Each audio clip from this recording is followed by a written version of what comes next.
Hi everybody, I'm Joaquin Jaime and welcome to Countdown to the Derby. Over 7 months ago, we started the road to Derby number 142. And now, all 34 qualifying preps are done, and it's time to take a closer look at a few of the contenders. Let's begin with the champ.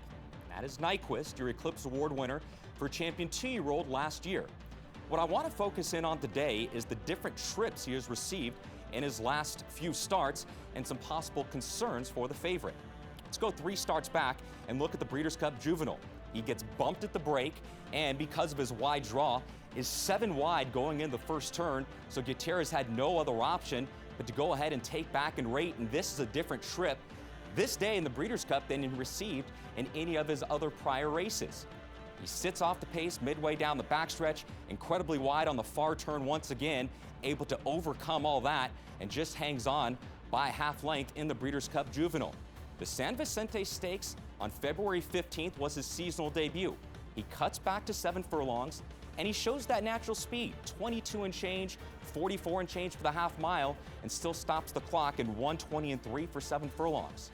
Now, the Florida Derby was his last race. Had some long shots on the inside and the outside of him, but still, he broke well. Mario put him up on the lead. He relaxed well enough. Mohaymen took a challenge him at the top of the stretch. He offered nothing, and he was able to answer the distance question of 1 mile and 1/8 and still drew off to win by over 3 lengths. And to me, those 3 races really show just how versatile Nyquist can be. Are there still concerns with Nyquist in the Derby? Absolutely. His speed figures aren't that fast, and this year he's only had a 7 furlong race and a 9 furlong race with a long break into the Florida Derby, and now 5 more weeks entering the Kentucky Derby. Is that enough to go 1.25 miles? And can he even get the 10 furlongs? If you knock his pedigree, remember, there are a few other horses sired by Uncle Mo in the field as well. If you think his speed figures are too low, well, nobody in the field has run that fast this year. There have been plenty of Derby winners off only 2 prep races in recent memory, but all those winners going back to 1983 at least made their seasonal debut going 1 mile. Maybe that won't matter for Nyquist. All he has done in his career is pass every single test that is put in front of him. He is 7 for 7 and has defeated some top contenders that would come back to win some major Derby prep races of their own.